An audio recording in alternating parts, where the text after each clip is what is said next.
You know that image we all have in our heads? That perfect, emerald green, carpet-like lawn? For generations, we've all been chasing that ideal. But what if I told you that ideal is kind of built on a lie? What if a so-called weed could give you a better lawn with way less work and, yeah, less cost? Today, we're making the case for the humble and, frankly, amazing Clover Lawn.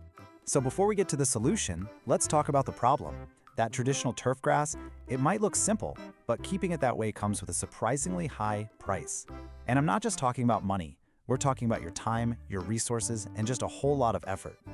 And that brings us to what I like to call the tyranny of turf.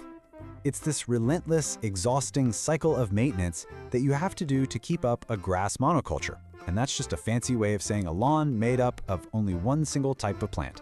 Believe me, the hidden price of that perfect green grass is steep. I mean, think about it. Turf grass is a surprisingly needy plant. It is constantly hungry and thirsty, demanding huge amounts of water just to stay green, not to mention all the synthetic fertilizers it needs to get nutrients. Then you've got the constant mowing, which uses fuel, and all the chemical herbicides you need to kill off anything that isn't grass. It's a never-ending chore list. But what if there was a better way? Well, there is. It's time to introduce our humble hero, clover. Now, I know it's a plant many of us have been trained our whole lives to see as a weed, but it's actually a brilliant, sustainable solution to that tyranny of turf we were just talking about. Okay, let's get specific. We're mainly talking about Trifolium repens, or as you and I know it, white clover.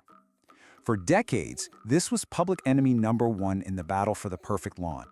But this is a classic story of the villain turning out to be the hero all along. Its natural abilities make it an incredible alternative to high-maintenance grass.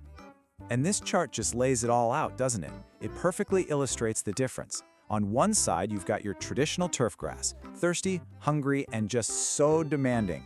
And on the other side, you have clover, drought-tolerant, self-fertilizing, a friend to pollinators, and wonderfully low maintenance.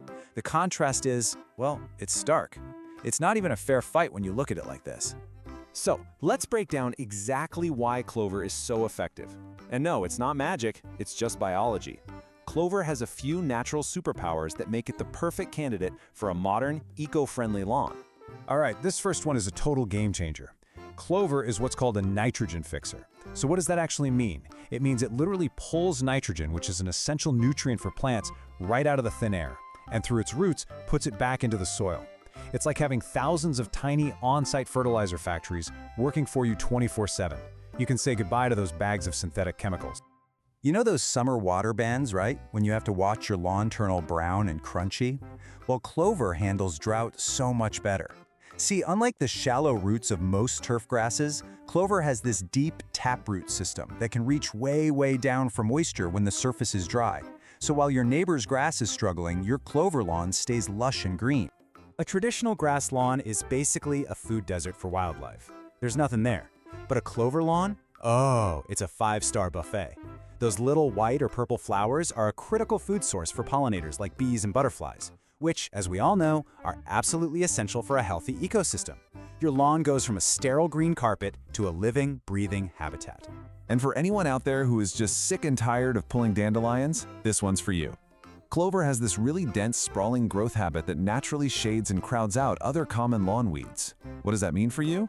It means you can ditch the herbicides because the clover is doing the weed control for you. Okay, so if you're intrigued, you've basically got a couple of main choices. First, there's the classic white Dutch clover. It's inexpensive, it's tough, and it flowers beautifully. Then there's something called micro clover. It's a variety that's been bred to be smaller, have fewer flowers, and it blends in more seamlessly with grass if you want a more traditional manicured look. It is a bit pricier, but it's a really great option. This all sounds great, right? But how do you actually do it? Well, the good news is you don't need to tear up your entire yard to make the switch. Let's walk through a really simple plan to get your own clover lawn started. So the easiest method is called overseeding, which just means sowing clover seed directly into the lawn you already have. First, you prep. Mow your grass super short and give it a good rake to expose some soil. Then you sow the seed. Water it consistently for about a week or so, and once it's established, you're pretty much done. It really is that simple. And you really don't need a huge amount of seed to get started. A good rule of thumb for overseeding is about a quarter pound of clover seed for every 1,000 square feet of lawn. Seriously, a little goes a long way. Now, in the spirit of a good explainer, let's be real for a minute. Nothing is a perfect one-size-fits-all solution. So to help you make a really informed choice, we need to take an honest look at some of the potential drawbacks of clover. So what are the trade-offs when you switch from grass to clover? It's a fair question. Let's address the most common concerns head-on.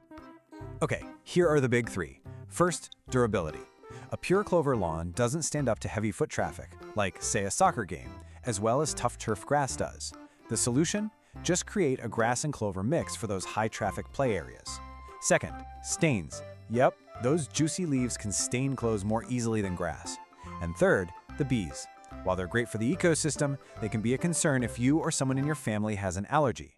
But there's a simple fix for that. Just mow more frequently to prevent the flowers from forming in the first place.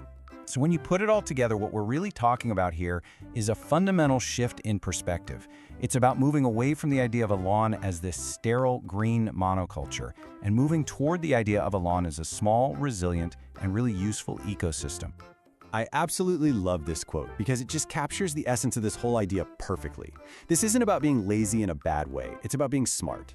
It's about achieving a better result, one that's healthier for your wallet, your schedule, and the environment with way less effort. It's the ultimate life hack for your yard. So, we're left with a final thought. We started this whole thing by questioning the ideal of a perfect grass lawn. But after seeing everything clover can do, maybe it's time to redefine what perfection even means. Maybe a perfect lawn isn't a sterile green carpet after all, but a living, breathing ecosystem that works with nature, not against it. Maybe, just maybe, it's time to let a weed give you the lawn you've always wanted.